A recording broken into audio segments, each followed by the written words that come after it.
ილია ტოპურია, ყველასთვის უკვე კარგად ნაცნობი ფიგურაა. ოქტაგონში მას შეუძლია აბსოლუტურად ყველაფრის ჩამდენი, გამარჯვებები და დასამახსოვრებელი ნოკაუტები.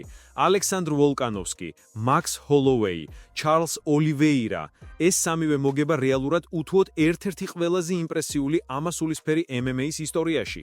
როცა ორთაბრძოლაზეა ლაპარაკი, ილია ნამდვილად მან არის ტექნიკა, მოთვალთვალე მოთამაშეობა, შეფერხების გარეშე მობილურობა და დივერსიების დატანება ყველაფერი ზედ დონეზეა. ამიტომაცაა, რომ ბევრი გულშემატკივარი მას მომავალში უსწრაფესად აუდიტორულ ღმერთადაც მიიჩნევს და არ გამკვირვებია თუ კარიერის ბოლოს ბევრის კარგი რეკორდი დარჩება, რომელიც წლების მანძილზე არ გაიმეორებს.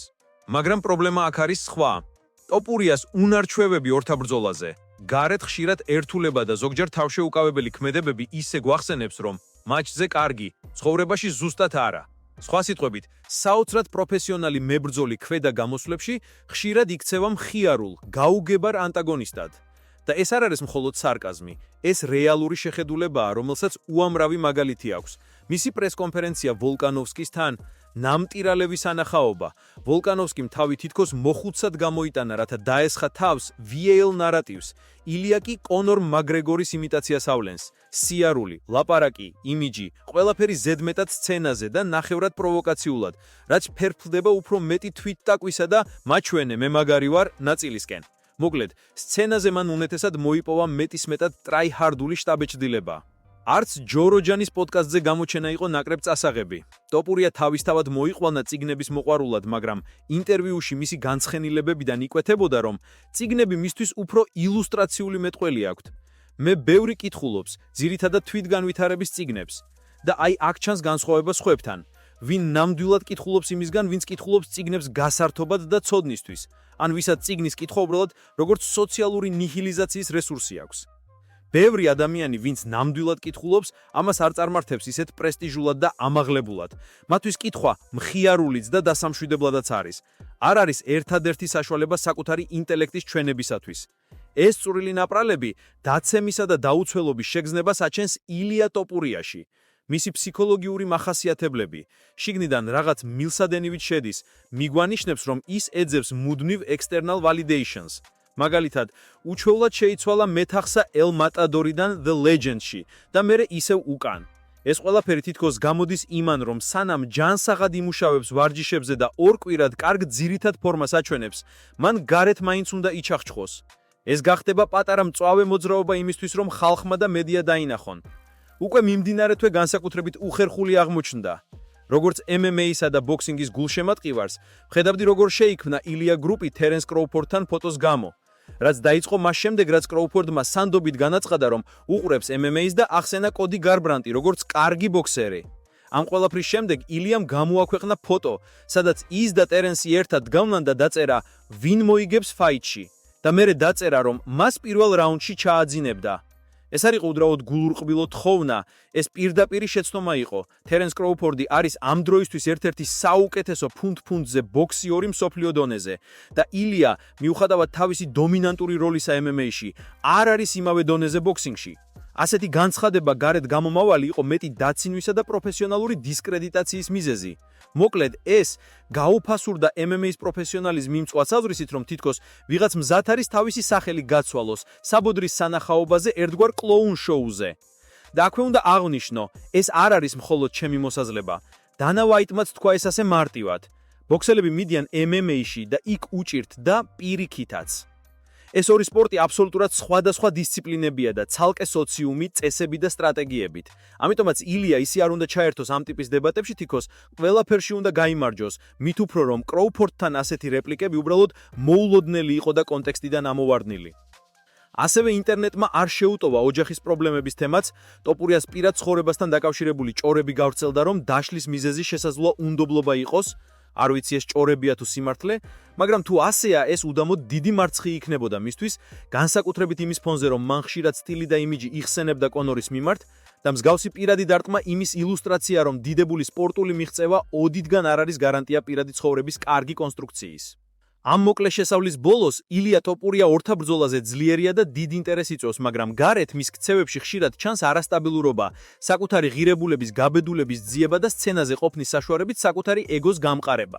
ეს არ ამნიშნებს მის მაკონტროლებელ შესაძლებლობებს ორთა ბრძოლებში, მაგრამ აუცილებლად ქმნის ნარატივს, რომელიც არაერთხელ აუქმებს მის საზოგადოებრივ იმიჯს და ხდის მას ხშირად ტრაგიკომიკურ ფიგურად, არა მხოლოდ რინგში, არამედ მის მიღმაც.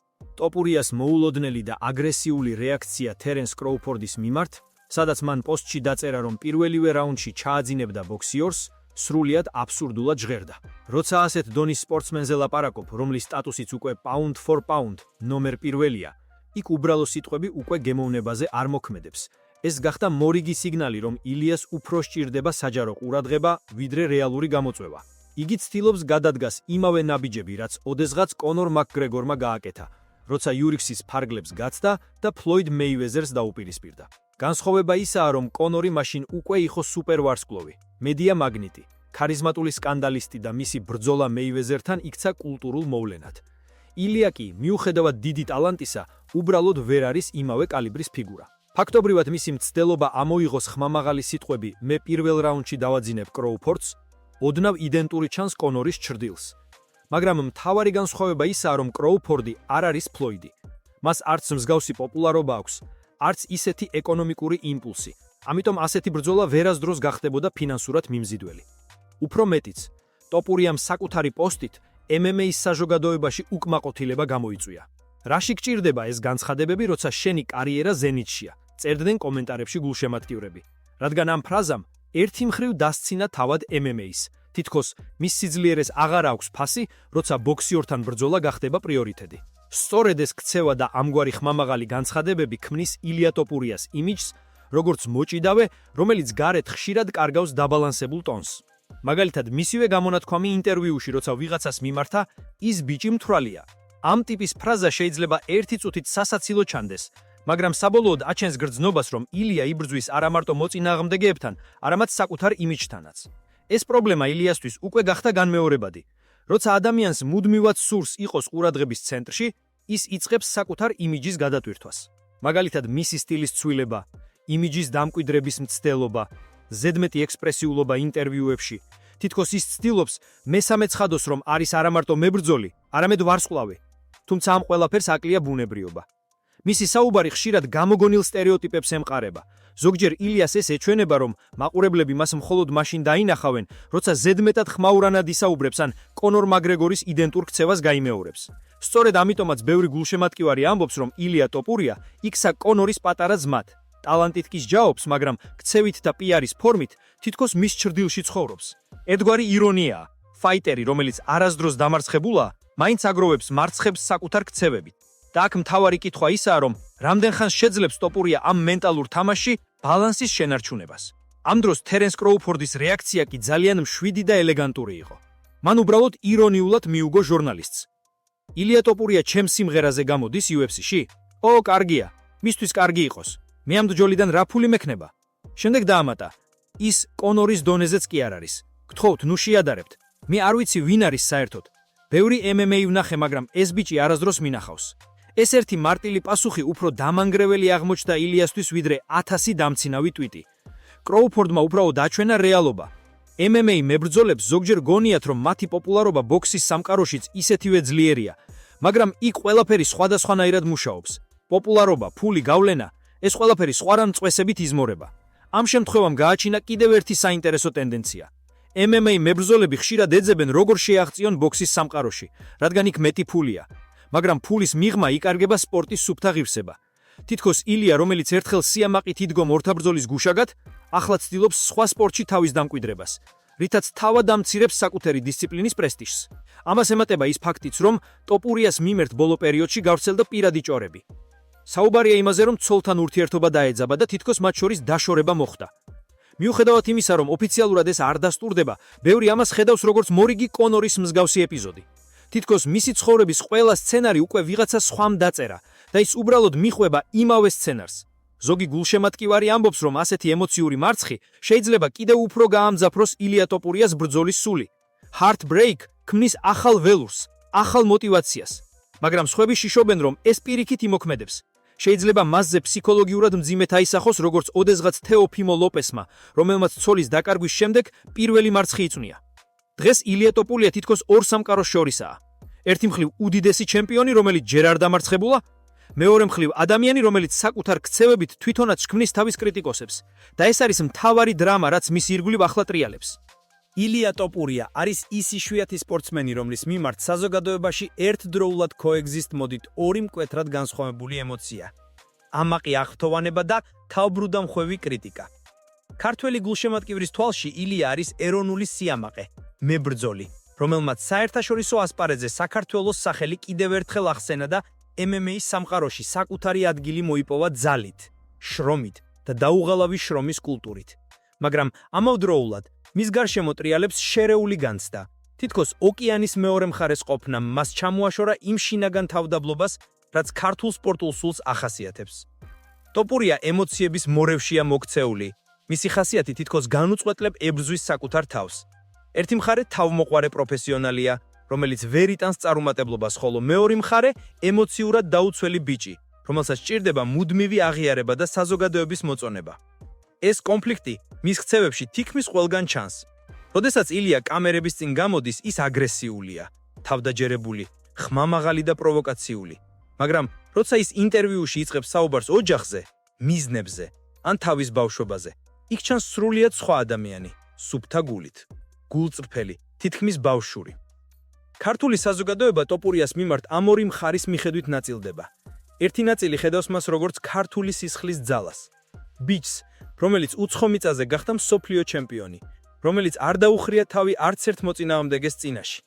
მათთვის ილია მაგალითია იმაზე, რომ ქართველმა ახალგაზრდამ შეიძლება საერთაშორისო დონეზე მიაღწიოს მწვერვალს, თუ საკმარისად მტკიცეა. მეორე ნაწილი კი მას აკვირდება სიფრთხილით. თითქოს ხედავს, რომ ილია ნელ-ნელა კარგავს იმ შინაგან კულტურას, რომელიც ყოველთვის ახასიათებდა ქართულ მებრძოლებს, თავდაბლობას, ღირსების შეგრძნებას და პატივისცემას მოწინააღმდეგის მიმართ. ისინი ხშირად აღნიშნავენ, რომ ილიას ქცევა კონორ მაკგრეგორის იდენტურია და ამით თითქოს ასუსტებს საკუთარი ხმის უნიკალურობას. ქართველი გულშემატკივრისთვის მნიშვნელოვანია არა მარტო მოგება, არამედ ღირსება. სწორედ აქ ჩნდება ფსიქოლოგიური დისკომფორტი. ილია თითქოს თვითონაც ვერ ხვდება, სად გადის ზღვარი დამარჯვების აღნიშვნასა და ეგოს დემონსტრირებას შორის. ეს ჩანს მის გამოსვლებში, პოსტებში, სოციალურ მედიაში. ის ხშირად არაბუნებრივად პროვოკაციულია, თითქოს ცდილობს აიძულოს საზოგადოება ომილაპარაკონ მასზე. თუნდაც ნეგატიურად, ამით კი ქმნის იმ ილუზიას, რომ ყურადღება უყვარს იმაზე მეტად ვიდრე სპორტი. თუმცა უნდა ითქვას, ილიას სიძლიერე სწორედ ამ კონფლიქტში იმალება. მისი შინაგანი დაძაბულობა, მუდმივი მორალური ბალანსის ძიება და საკუთარი თავის დამტკიცების სურვილი, ეს ყველაფერი ერთად ქმნის იმ ენერგიას, რომელიც მას ბრძოლაში უხილვად ამოძრავებს. ბევრ MMA მებრძოლს არ აქვს ასეთი შინაგანი ცეცხლი. ის ზოგჯერ ზიანადაც იქცევა, მაგრამ ილიას შემთხვევაში ეს არის მთავარი მექანიზმი, რომელიც მას წევს წინ. ტოპურია ხშირად ამბობს, რომ მისი მიზანი არა მარტო ჩემპიონობაა, არამედ იმის ჩვენება, რომ ქართველი მებრძოლი შეიძლება იყოს მსოფლიო სიმბოლო და ამაში უდიდესი სიმართლეა. ილიამ შეძლო, რომ საქართველო დაენახა ისეთ მასშტაბურ ორგანიზაციაში, როგორიც არის UFC. თუმცა ამ მიზნის მიღწევამ მას გარკვეული ფასი დააწვინა. მისი ქცევა დღეს უკვე არა მარტო სპორტსმენად, არამედ საზოგადოებრივ ფიგურად განიხილება და სწორედ აქ ჩნდება მთავარი გამოწვევა. როგორ უნდა დარჩეს ავთენტური მაშინ, როცა ირგვლივ ყველა ელოდება შოუს. ქართულში საზოგადოებაში ტოპურია ხშირად აღიქმევა როგორც სიმბოლო იმ ახალი თაობის, რომელიც განსხვავებულად აზროვნებს, თამამად, ხმამაღალად და ემოციით. ის აღარ არის ის ტრადიციული ჩუმი სპორტსმენი, რომელიც მხოლოდ ბრძოლის მოლოდინში ცხოვრობს. ის სოციალურ მედიის გმირია. კამერის წინ ენერგიულად მოძრაობს, იცინის, აგრესიულად პასუხობს და ქმნის იმიდს, რომ არაფრის ეშინია. მაგრამ ვინც უფრო ღრმად უყურებს, ხედავს, რომ ამ თვითდაჯერებულობის უკან დიდი შიში იმალება. შიში იმისა, რომ ერთ დღეს ხალხი აღარ ილაპარაკებს მასზე. და სწორედ ეს შიშია, რაც ხშირად აიძულებს გამორკვევის გარეშე ჩაერთოს პირდაპირებებში, როგორც ეს მოხდა თერენს კროუფორდესთან. ტოპურიას არ უნდოდა ჩუმად დარჩენა. არ უნდოდა, რომ ვიღაც სხვა იყო შოუს ცენტრში. მას სჭირდებოდა მორიგი ხმაური, რომ დარჩენილიყო მედიის ყურადღების ეპიცენტრში. თუმცა ფსიქოლოგიურად ამგვარი მდგომარეობა არ არის მარტივი. ადამიანი, რომელიც მუდმივად ცდილობს საზოგადოებრივ იმიჯის შენარჩუნებას, ხშირად იწვევს შინაგანად.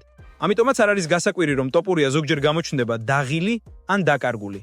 მის თვალებში ეტყობა, რომ ბრძოლების შორის უფრო მძიმეა საკუთარი ემოციების კონტროლი, ვიდრე მოწინააღმდეგის დარტყმების გამკლავება. სწორედ ამიტომ ბევრი ფიქრობს, რომ ტოპურიას ყველაზე დიდი ბრძოლა ჯერ კიდევ წინ აქვს, არა ოქტაგონში, არამედ საკუთარ თავთან. ეს იქნება ბრძოლა თავდაბლობასა და სიამაყეს შორის, ყურადღების წყურელსა და შინაგან სიმშვიდეს შორის. და სწორედ ამ ბრძოლის შედეგი განსაზღვრავს, დარჩება თუ არა ილია ტოპურია მხოლოდ დიდ მებრძოლად, თუ გადაიქცევა ნამდვილ ლეგენდად. ილიას ტოპურიას კარიერა ვერ გაიგება თუ არ მივაქცევთ ყურადღებას მის ურთიერთობას მედიასთან და საზოგადოებრივ იმიჯთან. დღევანდელ სპორტში უკვე აღარ ყოფნის მხოლოდ სპორტული შედეგი. საჭიროა პიარი, מחვილი ენა, სოციალური მედიის ხარისხალი. და ილია ამას შესანიშნავად ხვდება. შეიძლება ითქვას, რომ ის ამ ახალ თამაშის წესებს ძალიან კარგად ფლობს. ზოგჯერ კი თვითონ ქმნის ამ წესებს, საკუთარი პირობებით, საკუთარი სცენარით. ილიას სტილი შთაგონებულია ისეთ ფიგურებით, როგორებიც არიან კონორ მაკგრეგორი, ჩეილ სონენი და კოლბი კოვინგტონი. სპორტსმენები, რომლებმაც ბრძოლების მიღმა შექმნეს ახალი განზომილება, ფსიქოლოგიური ომი, პიარი, ემოციური პროვოკაცია. მაგრამ განსხვავებით მათგან ტოპურია ამ ყველაფერს აკეთებს არამხოლოდ პოპულარობისთვის, მას ნამდვილად სწამს, რომ ამ გზით იცავს საკუთარ სახელს, საკუთარ ეროვნულ იდენტობას. როცა ის კამერასთან ამბობს, მე ვარ საქართველო, ეს მისთვის მხოლოდ ფრაზა არ არის, ეს მისი შინაგანი რწმენაა. თითქოს თავისი ქვეყნის წარმომადგენლობა მის თავზე გადადის პასუხისმღებლობის მძიმედ. თუმცა მედიის სამყაროში ასეთი მიდგომა ორბოლესია. ერთი მხრივ ის აძლევს ილიას წარმოუდგენელ ყურადღებას. ყველა მედია პლატფორმა წერს მის განცხადებებზე, ყველა სპორტული პოდკასტი განიხილავს მის ყოველ ნაბიჯს. მაგრამ მეორე მხრივ ეს ქმნის ზეწოლას. საზოგადოების მოლოდინი იზრდება და ილია იძულებულია მუდმივად იყოს ხმამაღალი, ექსტრავერტული, სკანდალური, რათა არ დაკარგოს ყურადღება. თითქოს ის გახდა საკუთარი იმიჯის ტყვე. ფანებთან მისი ურთიერთობაც ასეთივე ორმხრივია. ქართველებისთვის ტოპურია ერთდროულად გმირია და გამოცდა. გმირი, რადგან ამაყად ატარებს ქვეყნის სახელს, მაგრამ გამოცდა, რადგან ზოგჯერ მისი ქცევები ეწინააღმდეგება ტრადიციულ მორალურ კოდექსს. როცა ილია აგრესიულად პასუხობს ჟურნალისტებს ან სოციალურ ქსელში გამოხატავს გადაჭარბებულ ემოციას, ფანების ნაწილი ამბობს, ასი არ შეეფერება ქართველს. მაგრამ მეორე ნაწილი ამართლებს, ეს არის მებრძოლის ხასიათი, ცეცხლი, რომელიც შიგნიდან ანთებს მას. ეს დინამიკა ილიასთვის ძალიან მნიშვნელოვანია, რადგან მისი პოპულარობის ძირითადი ენერგია მოდის სწორად ფანების ემოციებიდან. ის შესანიშნავად იყენებს ამ ემოციებს. მისთვის კრიტიკაც რესურსია. როდესაც ხალხი წერს ნეგატიურად, ილია მას გარდაქმნის მოტივაციად. მას უყვარს ყურადღება ნებისმიერ ფორმით. თავარია რომ ილაპარაკონ. და ეს მიდგომა მას ხშირად აძლევს პროპაგანდისტულ უპირატესობას, რადგან იქ სადაც სხვა მებრძოლები ჩუმად რჩებიან, ილია ხმამაღლა საუბრობს, აკეთებს განცხადებებს და იძენს ინფოდომინაციას. მაგრამ ამ სტრატეგიის საფასიც არსებობს. მუდმივი სკანდალები და პროვოკაციები აცლიან მას შინაგან სიმშვიდეს. მისი ქცევების ნაწილი უკვე აღარ არის სპონტანური, უფრო გააზრებულია, გათვლილი ნაბიჯები მედიის მანიპულირებისთვის. მაგალითად, თერენს კროუფორდთან ჩართული დისკუსია შეიძლება ბერს მოეჩვენოს ემოციურ აფეთქებად. მაგრამ რეალურად ეს იყო გათვლილი ნაბიჯი. ილიას ჭირდებოდა საერთაშორისო მედიის ყურადღება და ეს მიიღო. თუმცა ამ ყველაფერში ერთგვარი საზღვარი არსებობს, რომელიც ნელ-ნელა იშლება. როცა სპორტსმენი იწყებს პიარისთვის ბრძოლას, რეალური ბრძოლა შესაძლოა მეორე პლანზე გადავიდეს. და ეს არის ის საფრთხე, რაც ილიასთვის დღეს ყველაზე მნიშვნელოვანია. რომ არ გადაიქცეს მხოლოდ სკანდალურ პერსონაჟად, რომელიც თავის პოპულარობას სკანდალებით ინარჩუნებს. ტოპურია თითქოს ხვდება ამ საფრთხის, მაგრამ ამავე დროს ვერ ჩერდება. მედია სივრცე მას აკრავს ისე, როგორც სარკე, რომელიც აჩვენებს იმ სახეს, რაცაც თავის ქმნის. ერთი არასწორი სიტყვა, ერთი პროვოკაციული განცხადება და მის გარშემო ისე ვიწყება მორიგი ხარისხალი. ამ დროს კი ჩნდება კითხვა: მართლა ეს არის ილია? თუ უბრალოდ როლია, რომელიც მან აიღო, რომ ყურადღება არ დაკარგოს. ფანების თვალში ილია დღეს უკვე არა მხოლოდ მებრძოლია. ის გახდა სიმბოლო სიცლიერის, ცვით დაჯერებულობისა და ერის თანამედროვე იმიჯის. მაგრამ ამავე დროს ამ იმიჯმა მას დაუკარგა ის მყუდუობა, რასაც სხვებს ააქვთ. მას აღარა აქვს უფლება ჩაითვალოს უბრალო ადამიანად. ყოველ მოქმედებას აკვირდებიან, ყოველ სიტყვას აფასებენ. და ეს მორალური წნეხი შეიძლება ბევრად უფრო მძიმე იყოს, ვიდრე ნებისმიერი დარტყმა ოქტაგონში. სწორედ ამიტომ მისი მედიასთან ურთიერთობა ეს არის ერთგვარი ომი, სიყვარულსა და შიშს შორის. ის ხვდება, რომ მედიას არ უნდა მიენდოს ბოლომდე, მაგრამ მის გარეშე ვერ არსებობს. მას სჭირდება ხმაური, ყურადღება, კამერების სინათლე, მაგრამ ამავე დროს ეს სინათლე მასაჩენს უფრო მკეთრად, ვიდრე ზოგჯერ სურს. ბოლო თვეებში ჩანს, რომ ილია ცდილობს ამ ბალანსის პოვნას. ხან ჩუმდება, ხან ისევ ხმამაღალი ხდება. თითქოს ეძებს ზღვარს, სადაც მებრძოლი და შოუმენი ერთმანეთს შეხვდებიან ისე რომ არ დაიღუპოს არც ერთი მხარე.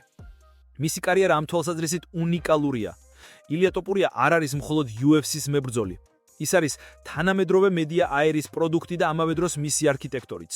ის ქმნის ისტორია, სადაც ბრძოლა ოქტაგონზე იწყება, მაგრამ მასზე არ თავრდება, ის გრძელდება მედიაში, სოციალურ ქსელებში, ადამიანების ცნობიერებაში. ილია ტოპურია უკვე დაამტკიცა თავისი უმაღლესი კლასი ოქტაგონში, მაგრამ ახლა მისი მთავარი გამოწვევა არ არის მოწინააღმდეგე სპორტსმენები. ეს არის საკუთარი განვითარება, პიროვნული ზრდა და იმიჯის მართვა. მომავალი აჩვენებს, რომ მხოლოდ სპორტული შედეგები არ არის საკმარისი. ის, ვინც დღეს ყველაზე სწრაფად და ეფექტურად იყენებს მედია სივრცეს, სოციალური ქსელების ენერგიას და ფანების ყურადღებას, გადის სრულ მსოფლიო აღიარებას. ტოპურიას შემთხვევაში ეს შესაძლებლობა არსებობს, მაგრამ სიფრთხილე და თვითრეფლექსია აუცილებელია. პირველი და მთავარი, რაც უნდა გააკეთოს, საკუთარი ემოციების მართვა. ილია ხშირად აგებს კონტროლს და უცნაური, ზოგჯერ ნეგატიური ქცევებით თავის იმიჯს აყენებს საფრთხის ქვეშ. ემოციური კონტროლი არ ნიშნავს ინერტულობას, ეს ნიშნავს ბრძოლის სტრატეგიული გამოყენების შესაძლებლობას, როგორც ოქტაგონში, ასევე მედია სივრცეში.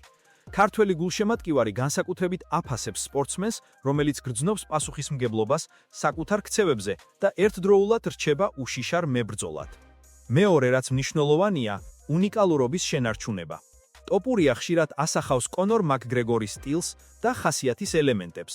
ამას ზოგჯერ მოსწონთ, მაგრამ მრავალჯერ აყენებს მას კრიტიკის ქვეშ.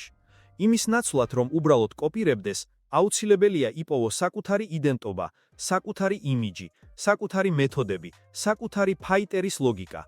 ეს მის საშუალებას მისცემს არა მხოლოდ გამარჯვება ორთაბრძოლებში, არამედ ნამდვილ ლეგენდად დარჩეს ისტორიაში. მესამე, ყურადღება ფანებსა და მედიის მიმართ. ტოპურიამ უკვე იცის, როგორ გამოიყენოს სკანდალი პოპულარობისთვის, თუმცა ახლა მთავარი გამოწვევა იქნება ბალანსის პოვნა, როგორ შეინარჩუნოს ხმაური, მაგრამ არ დაკარგოს პატივისცემა, სიმშვიდე და პროფესიონალიზმი. მცირე შეცდომა, ზედმეტი პროვოკაცია ან ნეგატიური განცხადება შეუძლია ერთ დღეში გააფუჭოს იმიჯი, რომელიც წლებია იბრძვის შექმნას. აქ მნიშვნელოვანი იქნება კონტექსტის აღქმა, რა არის სასარგებლო, რა მხოლოდ შინაარს გაგების გარეშე შოუ. მეოთხე, პირადი ცხოვრება და ოჯახი. ბოლო პერიოდის ჭორები, დაშორება და პირადი ემოციები აჩვენებენ, რომ ილიასთვის ოჯახური სტაბილურობა და პირადი ბედნიერება ისეთივე მნიშვნელოვანი ფაქტორია, როგორც სპორტული კარიერა. თუ ის შეძლებს ამ ორი სფეროს ჰარმონიზებას, სპორტი და პირადი ცხოვრება, იგი გახდება არა მხოლოდ ძლიერი სპორტსმენი, არამედ სიმბოლო ჯანსაღი, მეტისმეტად სტაბილური პიროვნებისა. მეხუთე, პროგრესი სპორტში. მიუხედავად მედია საშუალების გამოწვევების, ილიას ძლიერი მხარე არის მისი სტრატეგიული ჭყუა ბრძოლაში. ბრძოლის ტექნიკა, მოთვალთვალე ფაითინგი, კომბინაციები, ნოკაუტების დაგეგმვა, ეს ის ასპექტებია, სადაც იგი უპირობო გენიოსია. თუ ეს ძალა შეინარჩუნებს, ხოლო პირადი ქცევის კონტროლი დაუამატებს, ილიას შემდეგი კარიერა შესაძლოა გახდეს MMA-ის ისტორიაში ერთ-ერთი ყველაზე გამორჩეული. მოკლედ, ტოპურიას წარმატება მომავალში იქნება დამოკიდებული სამი კომპონენტის ბალანსზე: პიროვნული ზრდა და ემოციების მართვა, უნიკალური იმიჯის შექმნა და მედიის ფანების სწორი მართვა. თუ ამ სამ ნაწილში შეძლებს ჰარმონიას, ილია დარჩება არა მხოლოდ უდიდესი სპორტსმენი, არამედ რეალური ლეგენდა, რომელიც გახდის ქართულ MMA-ს გლობალურად აღიარებულ ძალად. ბოლოს, ქართველი გულშემატკივრები უნდა გაითვალისწინონ, ილია ტოპურია არ არის სრულყოფილი. ის არის ადამიანი, რომელსაც ჯერ კიდევ აქვს გასავლელი გზა, მაგრამ მისი სურვილი, თავდაზოგავი შრომა და შთამბეჭდავი მიღწევები უკვე აჩვენებს, რომ მას შეუძლია არა მხოლოდ ჭვიანი ჩემპიონი იყოს, არამედ ინსპირაცია, მაგალითი ახალგაზრდა თაობისთვის. ამის შემდეგ უკვე სრულად ილია ტოპურიას პიროვნების, კარიერის და იმიჯის ისტორია ხვდება ერთ მთლიან სურათში, როგორც მებრძოლი, როგორც მედია ფენომენი და როგორც ქართველი სპორტსმენი, რომელიც ცდილობს მსოფლიო ასპარეზზე ღირსეული სახელი დაიცვას.